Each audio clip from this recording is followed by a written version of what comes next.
Hi there, this is Dylan and I'm recording this video from this town that I just moved to.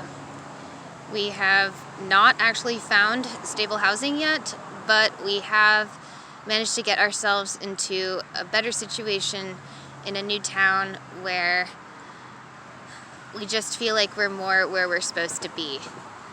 The last place we were in was very healing for us and very positive in a bunch of respects, but we needed to move on, and now we feel like we've taken the next big step in our journey, so we're very happy about it. And we're specifically recording from a tree that we have just befriended. As some of you know, we are a big tree worshiper, and it's a thing for us where we will find trees in wherever we end up and make serious heartfelt connections with them, make gifts for them, spend lots of time sitting under them contemplating things. And it's just something that, since we were very small, has been a heavy interest of ours. Sorry, there is a bug on me. Let me deal with this. Okay. That is part of sitting under trees, is bugs. And that's something that we are very pleased to say we've made a lot of progress around. A huge trauma issue for us for our whole childhood and much of our adulthood so far has been fear of insects. There was a lot of abuse around that growing up in MK Ultra, but we're finding that the more we connect to the earth and let go of our traumas, the more able we are to handle things like that. So that's awesome, because not only does it mean that we deal with less post-traumatic stress, but it means that we get to actually spend more time outside, which is what we want to do. And I don't just mean like being homeless, but actually spending quality time with the earth in a meditative kind of way. So this isn't the video that I was going to post next. I recorded a really long update a couple of weeks ago, but unfortunately it took us a few days to be able to actually start writing the description for it. And then once we started doing so, we found that we had integrated so much around it that parts of our system no longer felt like it was an accurate reflection of where we were at. Even though everything we said was true, it still didn't feel like an authentic reflection, and we felt weird about posting it. And then it took us another few days to get all of the parts to agree to not post it and to re-record. There's a fair bit of conflict about it for a while, but we feel like we're doing the right thing now. We just went ahead and deleted the video, and now we're just going to give a more current update and post it as quickly as we can without being self-harming, so that hopefully that issue doesn't present again. It's something that we learned a long time ago in making these videos. In the beginning of our channel, we found that if we didn't post what we had made right away, we wouldn't be able to, because it would stop feeling right somehow. So that being said, I do want to summarize what we talked about in that update. That's something I agreed with parts of our system to do ahead of time. So there were three main things, as I recall. The first one was about struggling with this channel and suffering because we felt like we just weren't able to do enough, that we haven't been able to watch many other survivors' videos or respond to emails or even comments in recent times so much. We haven't been able to move forward with certain series, and it's causing us a lot of grief, but we know that we are still growing and healing, and we're making tremendous progress every day, to the point where I feel like we are doing everything we're supposed to be doing, and we need to let go of a lot of the expectations we've had on ourselves about all this. Being autistic and having the level of trauma we have, both past and present, it's just we've had really unfair expectations towards ourselves about all this. And so we want you guys to know that we wish we could be doing way more than we can. But our heart is definitely with this work, and we are still committed to it. It just is a very, very slow process for us in many ways, because it's all just so hard. So the next thing was about child sexual abuse and some things that we were working on around the concept of innocence. And I don't want to go too much into it here. I'm not an altar that's really in a place to, but I want to say something about it. We have struggled a lot, like most other survivors of CSA, with a feeling of having lost some kind of innocence when we were small. And while intellectually we may have not had the same kind of experience with innocence in every way that children who are not abused like that experience, we have been healing really deeply around the sense that we ourselves were tainted in like a spiritual way. That was something our abusers really sought to make us feel, and we understand how false that is.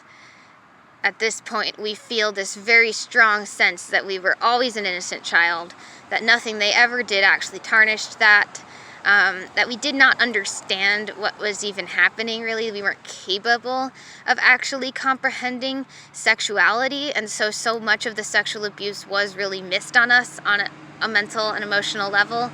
That doesn't mean that it wasn't horrifically traumatizing, even more so because we could not understand in many ways, I think. But we just know now that until we hit puberty and started having real sexual feelings of our own, we didn't even understand what that was. And so in so many ways, we were still so intellectually innocent about it all. And on a core spiritual level, we know that no matter what, like, who we are is pure. I don't really like that word because I feel like it's misused so much and misunderstood so much, especially when it comes to things like this.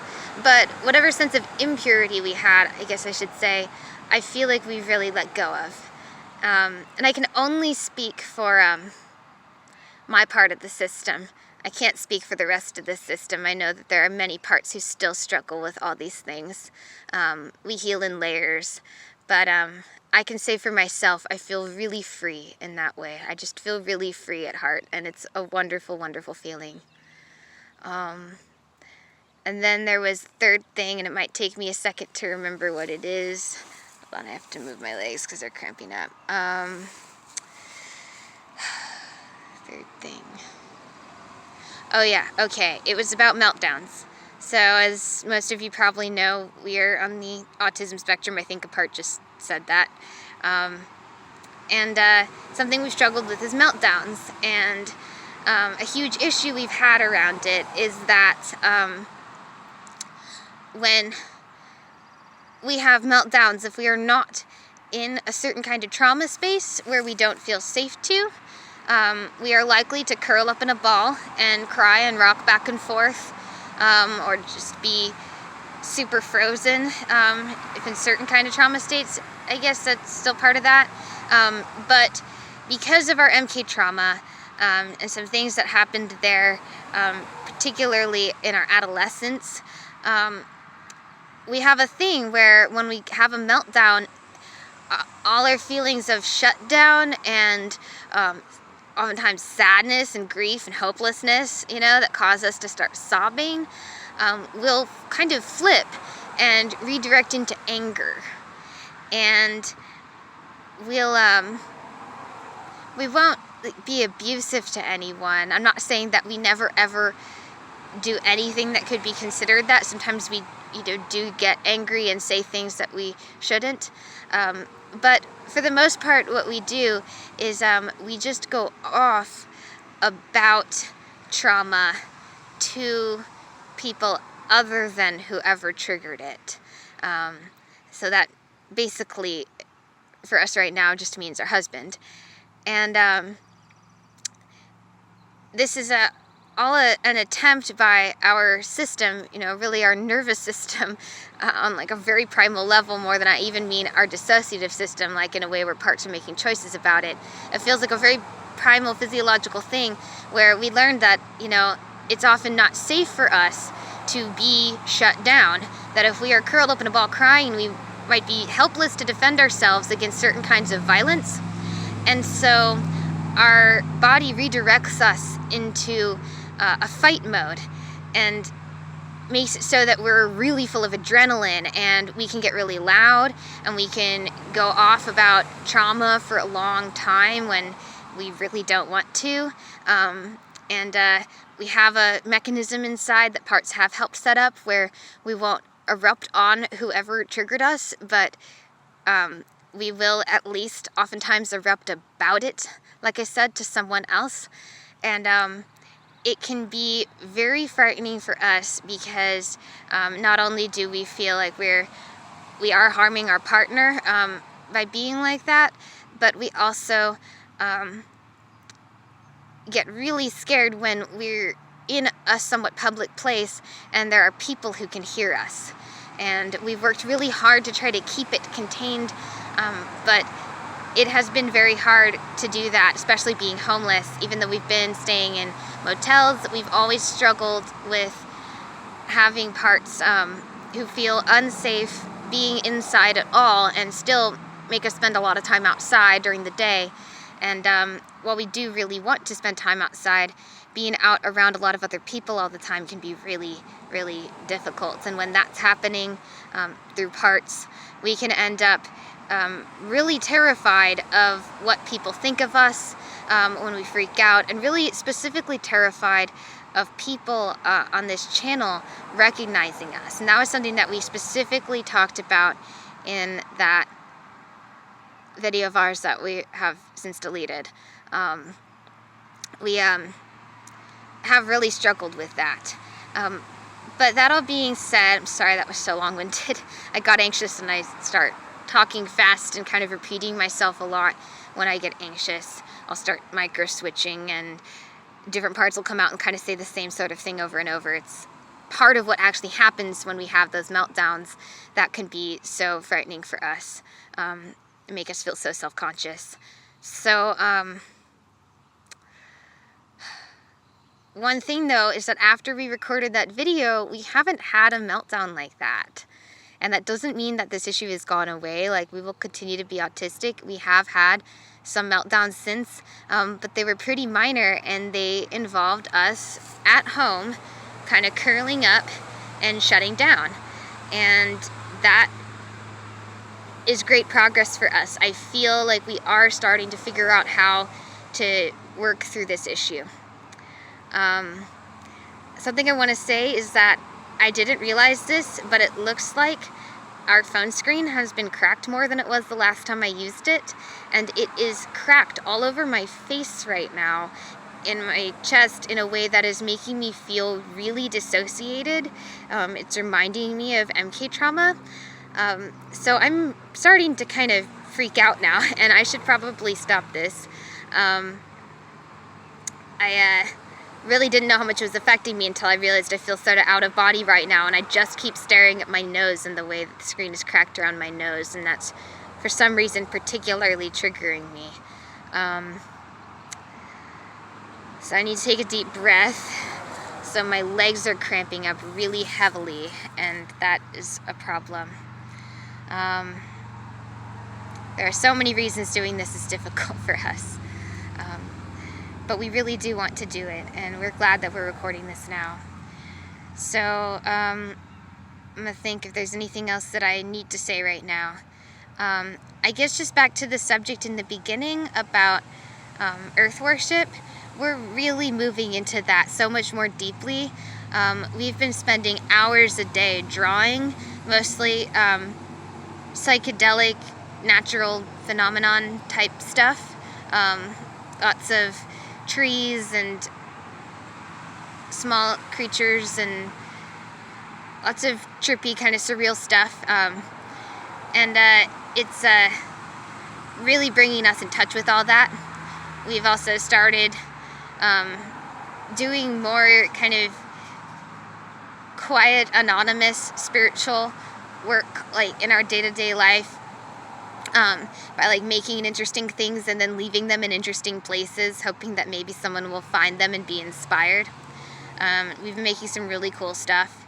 We're not at a place where we could hope to try to actually make a living doing anything like that. And right now it's a big part of what we're doing, that we're doing it for free, just pure gifts for the world. But we do hope that one day we will get good enough at crafting in various ways and feel healed enough that we could start doing something like that. We've been doing a lot of integration work around the idea of working and an actual regular job. And there's so much there that we still have to work through. When we left our last attempt at having a job, we promised ourselves that we wouldn't go back, we wouldn't try again until we felt prepared to handle a level of abuse that was consistent at the jobs we'd worked in the past, that we still don't feel like we can handle. Like, we've just had this breakthrough around the meltdowns, and it's going to be a while before we would truly feel secure in that way, and just secure in general, around being exposed to certain kinds of people who trigger us like that. We might be able to hold down a job barely right now if under ideal circumstances, which is a hugely positive thing for us to say. It's a big improvement, but we would still barely be able to do it. We probably wouldn't be able to, and that would just be if we were doing something that we felt passionate about, that we enjoyed, that wasn't too stressful of an activity, and where the people we worked for and with were non-MK, not narcissists, treated us well.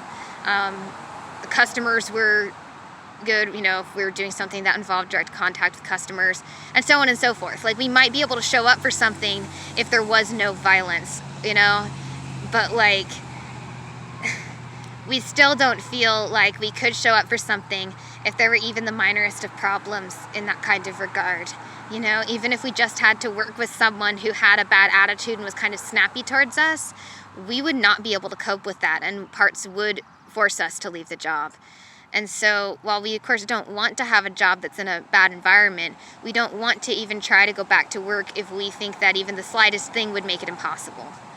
So we do feel like we are moving closer to it, but it's still a ways off. And even just the idea of making stuff like, arts and crafts type stuff, sewing projects, we've been getting into that. We still feel like that would be just too much for a bunch of reasons. We have some extremely core trauma around money that goes so deep, and even though we are fiercely anti-capitalist, we do think that eventually we will be able to work through certain traumas enough that we'll be able to find a niche within this dystopia we'd rather not be a part of, that'll make it possible for us to get by on our own 2 feet, so to speak, at least with the help of our husband. But as it is, with the level of trauma we have around that and how much we just cannot stand the way that all of this works, it's very hard for us to get parts to be willing to engage with money at all, As it is, we do get some money from our partner's family, and through him, and that in itself has been extremely hard for us to cope with. There's a lot of emotional trauma there for us, and even if there wasn't with them personally, it would still be very hard, because anything to do with money, and especially if we're dependent on others, but also if we are making it ourselves, there are just whole sets of issues there. So we're doing our best to move forward there, but it's still such a struggle. And I will say, though, that even if I'm never able to go back to work, and even if I'm always in poverty and struggling, I am so blessed to be out of MK in the ways that I am. I don't know how to express how grateful I am for what I do have. I have so many intangible, priceless things that go so beyond anything that I ever could dream of getting materially, that in the end I'm really not sure that it's not that it doesn't matter, it just almost does feel inconsequential, whether or not I have enough money to truly be comfortable, because I already have so much on a heart level that just, it makes it sound ridiculous, really. But I don't want to minimize my struggles, being in severe poverty, not being able to work, really is brutally painful, and it has inhibited my spiritual growth in certain respects, and I want that to change.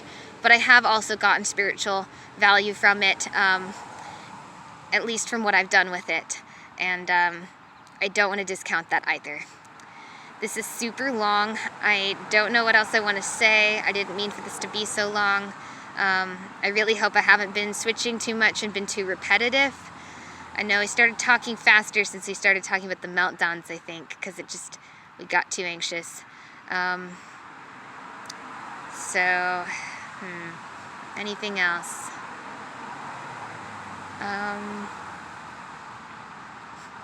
Some littles really want us to talk about this, so I guess I'll go ahead. A hugely positive thing that's happened for us is that we found that we have healed enough around our traumas associated with the big Celtic holiday at the beginning of this month. We had one of the most beautiful days that we've ever had on that day.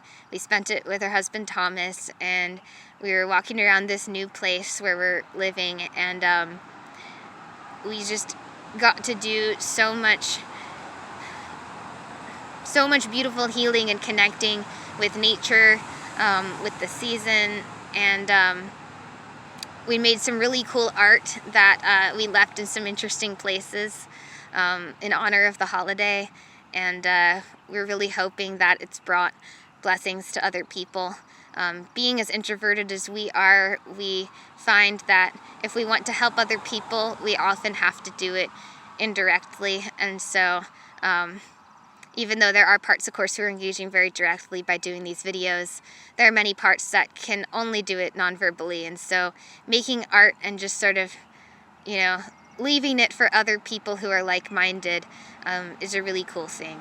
And so we did a bunch of that, and we just feel like we're really becoming the person who we want to be, which is ourself, but free from